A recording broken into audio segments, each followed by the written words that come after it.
The only thing that really changed was I gained, so the lessons that I took away from psychedelics from my shroom trip was a much better understanding of mental illness, what it feels like to experience it, altered states of mind, and then my relationship with what is real and my understanding of that. Those are the only two things that changed significantly, I think. It could potentially fuck your brain and induce seizures? Psychedelics can? I've never heard that before. If I wasn't being babysat when I had my ego death, I'm 95% sure I would have found a way to kill myself. Yeah, I could see that. I felt that way when I did that edible with Bella, that if she wasn't there, I would have just thrown myself out the window, I think. And I'm like a super non-suicidal person as well. Yeah, I guess if you ever do pursue any trips like these, you guys should pursue it responsibly. Like find a trip sitter and all that shit. It's really important to do it in a healthy environment. Do you think dumb people care about reality or consciousness, especially when they do drugs? I don't know, that's kind of what I thought about. I was thinking like, well, actually, maybe if you gave psychedelics to somebody that wasn't like very introspective or didn't really care about these types of issues, they would just take it and be like, oh dude, that was a wild ride, man. It was a cool experience. And that's all they would think, you know? I don't know the answer to that. Have you done narcotic drugs like opiates or cocaine? No, I haven't. I've kind of wanted to try coke, but like I said, everything is on hold right now. Do you think that in general happiness is tied to a lack of education? I don't know, it's possible. I don't actually know. I'm sure there's some empirical research on that. You ever taken Adderall? I tried one pill of, I think it was either Adderall or Ritalin with Mr. Mooten. I don't think it did anything for me. But I wasn't like trying to focus on anything either, so it was probably dumb to even try it.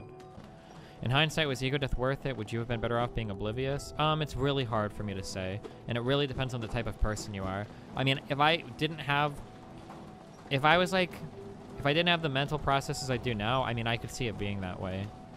That's like the thing where I don't understand about like whether or not psychedelics can cause permanent harm. Like, I feel like if I was a little bit different mentally, that like experiencing that would make me more suicidal to some extent. That my dissatisfaction with this reality, it would be similar to like that girl in Inception, where I would become like very dissatisfied or very uncomfortable with this reality, and then I maybe would just like say fuck it, and I'd be more likely to kill myself. I don't know if that's like a documented empirical observation or not, but I could envision that.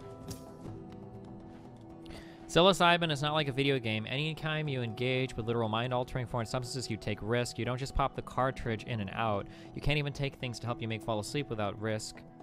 Well, this is way different. Firstly, I mean, there are some things that you can just pop in and out generally, right? Like, I think that drugs like caffeine or whatever, it can more or less just go in and go out. Same thing with psychedelics, and generally can just go in and go out. Hormones like melatonin, the reason why you can't take sleep aids is because anytime you, I think, anytime you supplement a hormone in the body begins to produce less and less of it. That's why sleep aids are dangerous to take. If you start taking melatonin every night to fall asleep, your body produces less of it naturally on its own. And that's the scare with melatonin. But it's not like if you do shrooms, like your body's gonna stop making serotonin or something, right? What do you mean by go in and out? I mean, like, it doesn't have like lasting impacts on you. Like, it doesn't like permanently alter your brain chemistry or anything. Melatonin doesn't have any permanent effects. Really? I thought it did. I can look it up. Melatonin is possibly taken by mouth appropriately. Long-term melatonin has been safely used for up to 2 years for some people. However, it can cause some side effects. Oh, maybe it doesn't then. I thought that taking this in the long term was really bad because it made it really hard to sleep afterwards. Monkus, I've been taking melatonin every day for 3 weeks. Did I just fuck myself up? Maybe not. It doesn't seem like it. Some medical practitioners are concerned that it may reduce the natural production of melatonin in the body, but short-term studies suggest no such effects. So maybe this is a meme that I just read and it's not actually true. More research in the long term is needed, especially in children, so it's not really known yet. Emails incoming. If it's older music, I probably don't like it. Please don't fucking send me a whole bunch of fucking dad rock. I'm not a big fan of that. Wait, I've already been over here. I'm about to drop a tab. Please wish me luck. That means LSD, right? Be careful, buddy. The thing that sucked about, like, in terms of, like, learning to deal with the psychedelic stuff is that, I'm gonna make some very general statements here, and it may or may not be correct. Like, what can I say? If I have mental processes, like here, like, for instance, I have very high self-esteem, I'm very much able to accept things that are, accept negative outcomes. I have a very realistic view of myself, right? If I have some like tool or process that helps me develop these things, What I would have expected doing a psychedelic experience is that for a psychedelic experience, I can draw on these things to make sense of it and get over it. But what I didn't realize is that no amount of preparation can develop anything that would help you deal with this, that you have to go back to here and you have to like develop like ways to understand this again. You have to like return to like a very fundamental place. So like it doesn't really matter how mentally strong or powerful or whatever you think you are going into like an extreme experience like that. It's not going to help. It's not, you can't understand that or be ready for that. It's something that you have to experience and then you've got to work through afterwards. That's like the big takeaway, I guess, in terms of being ready for it. I think we have a psychonaut in the making here. I would never do that. I would be too scared of permanent impacts, like fucking with drugs like that for too long. You can do small doses, but you can deal with knowledge. Oh, that's true too. I have to be careful of that. No, that's actually true. Maybe with, well, I don't know. Well, I can't know. Never mind. I can't even comment on that. You could be absolutely right. I can't ever know that, right? Because I didn't do that, so I'm not gonna pretend like I can even guess if that's true or not. Yeah, it's possible maybe with smaller doses you can work your way up to it and then be more prepared for it. Have you ever been addicted to a substance? Right now I'm currently wrestling a really bad addiction to hot chocolate. That's what I deal with. Would you be willing to do it again if you had an experienced guide? I don't... So we StarCraft now. So my experience was that having a guide or another person there doesn't seem to matter much. Like, or at least for me it did.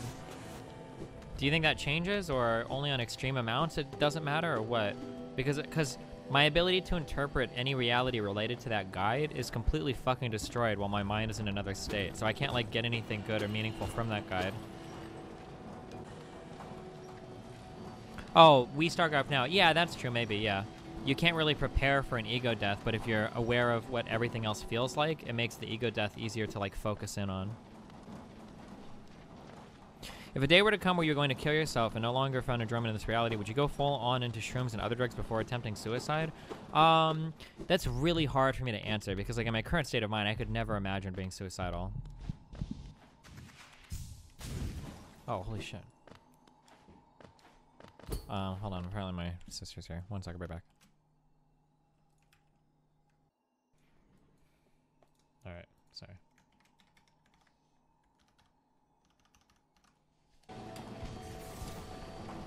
RTBA killed DGG by nuking. Really, RTBA? Why would you do that? Oh wait, the site's actually down again. What the fuck? Why has my site been crashing so much? Cake. Oh, actually, I might be able to fix this. Wow, buddy. 17 whole months. Didn't I ban you from my chat? Whoa! Still 7 though. What a warrior. What a trooper. I can't log into ovh.com because my credentials don't work there, but if I go to the Canadian version, I can, and the whole website is in French. How fucking stupid is this bullshit-ass fucking website? Sauvio is dead, yes. Destiny GG. Which one of these do you think means restart? Started? Redemarar. Redemarar. Where's our fucking translate button? Give me this in goddamn freedom speak. Translate. Restart.